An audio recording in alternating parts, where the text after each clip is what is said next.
Welcome to Assault, Learn and Play.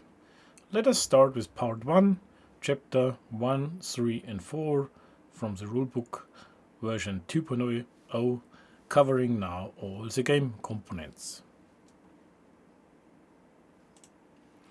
We go directly into the Rulebook, and Chapter 1 describes or has an overview about all the game material we have inside the game. You have the two books, Rulebook and Campaign books. We have 12 double-sided map tiles describing all the terrain on which the units are playing. Then we have formation cards, we have unit cards, we have command cards. We have markers for obstacles and fortifications. We have punch boards with the unit counters. We have player aids, we have Minefield Markers, we have the troop status board and troop status markers. We have experience markers, 2d6 standard dice, we have the customized battle dice, we have smoke and damage markers, all the objective and special markers, we have the command points and the status markers. And therefore we have the optional expansion, Tactical Air, which covers then all the cards for these units and the player aids and of course the terrain damage markers. For starting, you can leave out all the optional material, which is the command cards, these are optional, and the command points, these are optional, and of course you can leave out Tactical Air. The game components in detail. We have of course so-called formation cards. Formation cards are providing information what kind of unit players have on their battlefield. So the formation cards are defining the order of battle inside one scenario. So for example, if you take one of our scenarios out from the campaign book, you see on the right upper corner you see the formations information, and these boxes in blue and green are describing how much formation cards players can choose to set up their order of battle. On this example you see the helm symbol with a white 1 symbolize the blue faction gets 1 infantry formation, and you see on the right a 2 with an asterisk. You see 2 formations infantry for the green faction. The asterisk symbolizes more information inside the scenario description. For example, you have here now your formation cards. Blue, assumed blue is the German faction. Therefore you can draw a formation card, and this card defines now the order of battle, and for this 1 blue infantry formation, the blue player gets 2 rifles, watts, 1 tank hunters and 3 heavy machine gun teams. Together with, if he plays with the optional rules of command points, 5 command points, and these units are in the experience level hardened. Then you have of course the unit cards, and the unit cards are the key element inside the game, because on the unit cards every unit is described in detail with every abilities and informations you need to play these units. So starting with the points value and ending up with all the special abilities. So as the unit cards describing the units in detail, you see here an example of the Tiger E. You see above the unit name, you see a statistical points value which making the units are comparable. So this unit has 21 points. This is a 4-step unit, so we have 2-step and 4 steps. 4 steps are normally full units, and 2-step units are normally teams, like a heavy machine gun team, mortar team, and so on. Then you have your movement allowance on the upper right. This unit has 2 points of movement allowance And on the symbol you see of course that this unit has an arc of fire and it has a tracked movement with the symbol of the track here.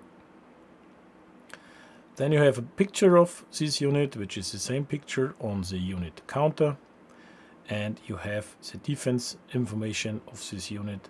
And because this is a vehicle unit which has a front and a flank and a rear and a top armor, you see from above armor 2 green dice, front armor 3 red 1 green, flank armor 2 red 1 yellow, and rear armor 2 red and 1 green. Then you have a white banderole which states the special abilities of this unit. This can be negative abilities or positive abilities, and this unit, because of the gun, the 88, has a blast value of a yellow dice, which is to provide damage on buildings, for example, and it is described in chapter 12.5. And the important information for ranged combat is below. You see the symbol for vehicles, and in this case armored vehicles, and you see it for the helmet and the artillery symbol, which is for the infantry and artillery units, so soft targets, and you see the range in hexes. So 0 is always a close combat range, and the combat dice above for armored vehicles and the combat dice for vehicles and infantry units. And then you see the range bands: 1 to 5 hex distance, 6 to 10, 11 to 14 versus armored vehicles, and the same below: 1 to 4, 5 to 8, 9 to 14 for all others like artillery infantry. So this provides you the information what kind of dice in which distance you have as a base attack value. The backside of the card is described with a half point value, so if you lose 2 steps, this unit is worth 11 points. And you see here a detailed rules for the special abilities and attributes. So for the tall silhouette, when defending, +1 modifier to spotting, so attacker is spotting this unit easier. Then you have a slow turret, which is a negative aspect of this unit. As next, we have all different experience levels for the units in the game, and you see therefore here on the page the recruit, regular, hardened, veteran, and elite. And these markers are in the game are laid below a unit counter.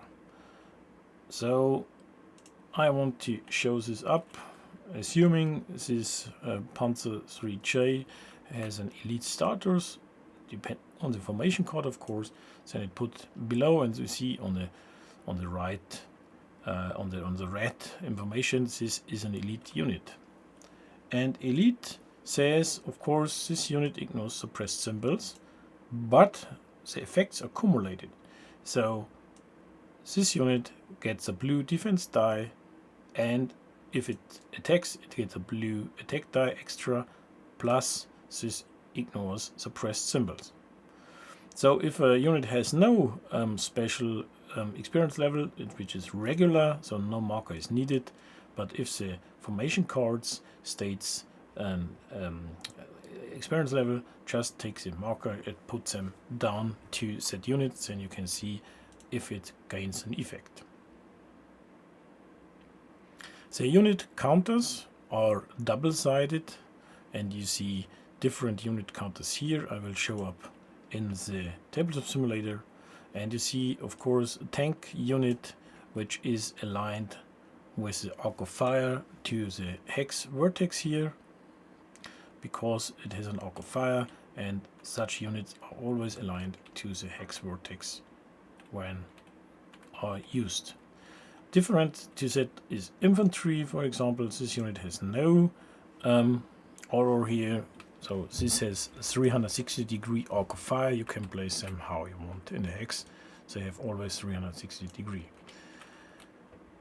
Artillery units are normally have an arc of fire, but you can have AA units, anti-aircraft units, which have still an arc of fire, but they have special rules to ignore such kind of arc of fire rules.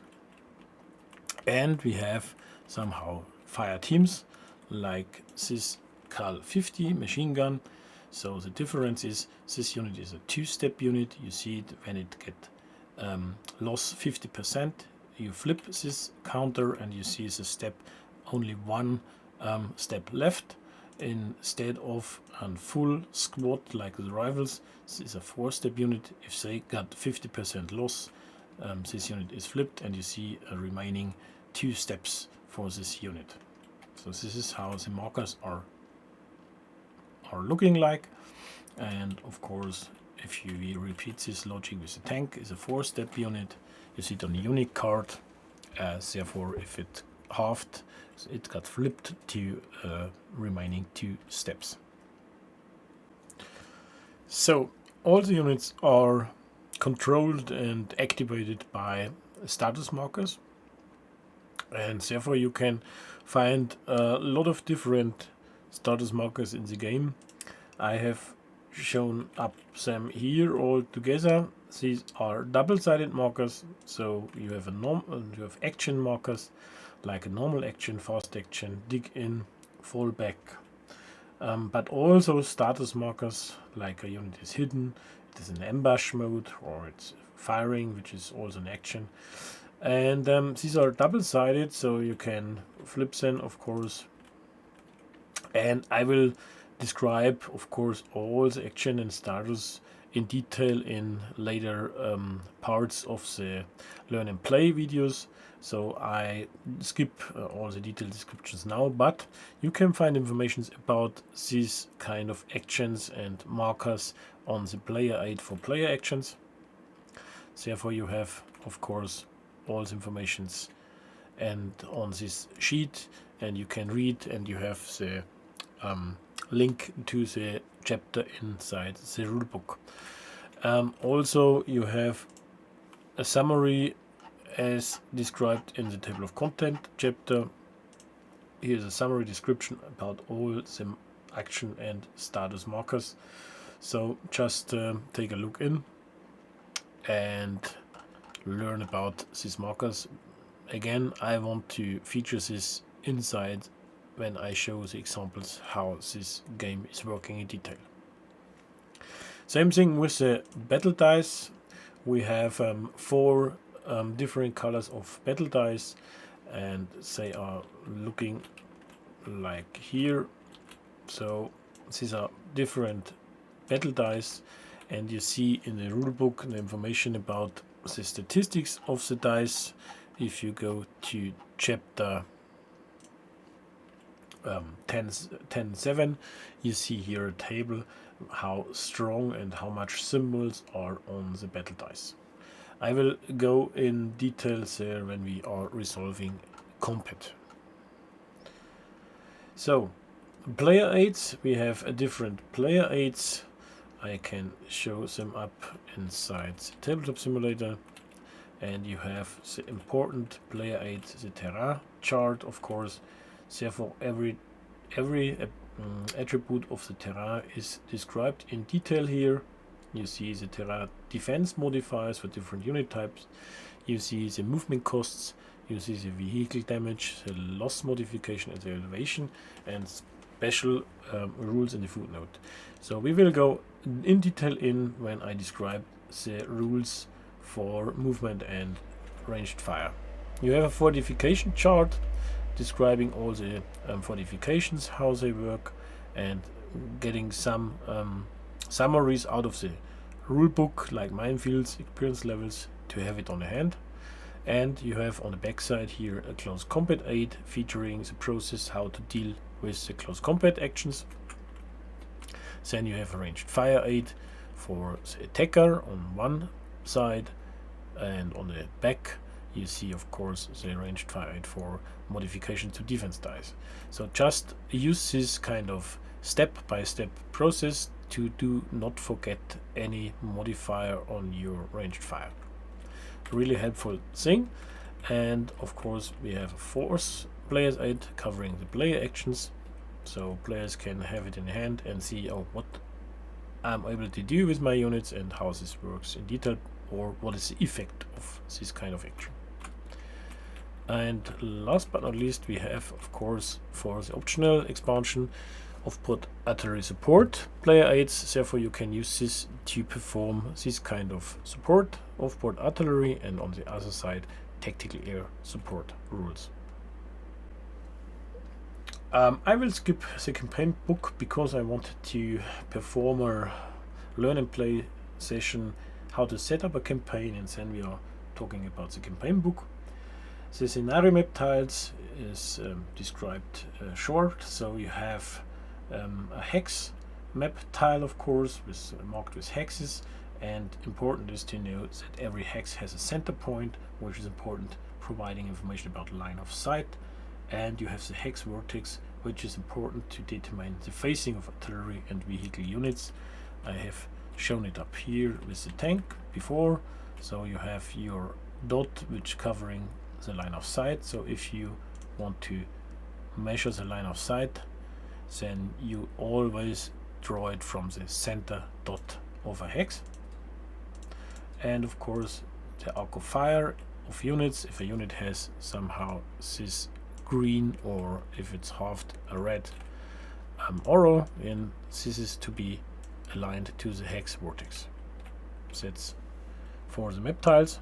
For the optional rules, we have, of course, game material. We have on one hand the command cards and the command points, but also tactical and artillery support cards. The command cards are featuring enhanced unit abilities or leader behavior. So you see here an example for the stimulants. So this is a command card deck which is built up for each player, and these are hand cards players are drawing during the game to their hand inside the planning phase. So if you play with command cards, you have to add the planning phase to your sequence of play for drawing command cards. And if we take an example of these cards, we have of course German cards here, like a tactical training, and you see on the symbols on which unit type are these cards to be used, and you see the effect of the card. In this case, a vehicle or an infantry unit gains 1 additional yellow defense die before rolling the defense dice, and they can remove 1 suppression marker as a from a unit before the defense roll. Or for example, an Italian specific card, so it's played during the support phase and plays 1 half-strength standard infantry unit in a hex that is adjacent to containing friendly unit. So you get an half-strength unit additional, so like local resistance team. And you have of course these for US. So you see faction specific effects you can earn during the game. Your opponent player doesn't know because you have it on the hand hidden, and you can play them out on the time of activation, which is stated upper right, and then you can get the effect, or use the main effect, which is got in the middle, or you can use the alternative effect if the main effect does not fit. And therefore you have a separate deck of faction specific cards, and they got mixed with so-called neutral cards with this symbol on the upper left. These are neutral cards. They are divided in in a deck with 7 cards and mixed in the game preparation and therefore you have your command card deck to play out. So for the command points, as I mentioned, the formation card topic. So you have on each formation card, you have on the lower left corner the information how much command points you get to activate the units.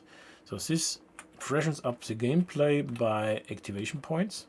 which then it gets interesting for you to play, because if you leave out this optional rule, you can activate every unit you have on the field. But if you play with the limited command points, you can only activate up to 2/3 of your units, or 75% of your units during one game round. So you see it here in the chapter. It is described in detail how to use this optional rule. Tactical Air is also a deck with separate cards, and we decided to bring in the Tactical Air and Offboard RT support command cards inside the command card decks. So if you want to play with the Tactical Air, you have to generate a command card deck. It's described, and I will provide later on video about this, and then you have to choose command cards to pull out and exchange by TAS and OIS cards. So on these cards you see the description how Offboard RT like the Nebelwerfer is working. I will describe it later on in a separate video. Yes, then you have your troop status board. This is content for defined scenarios, like if you play the campaign, then you have a chapter called, on the lower left, troop status values. So this is the starting value for your troop status board. The green faction starts at 3, Withdraw 7, 9, 11, and you see it on here, the thresholds.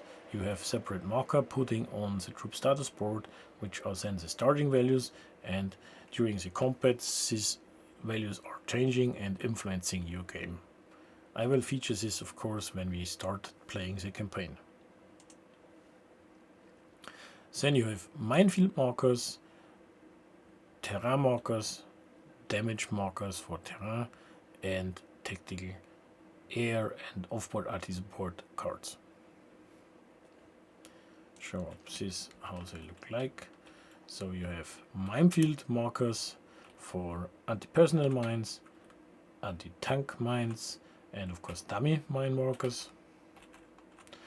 And you have here destroyed light forest buildings. So this can happen if you're using the blast value of the units, which is described in chapter 12.5, or playing with Offboard RT and air support. Yes, that's so far for the game material. See you in the next part.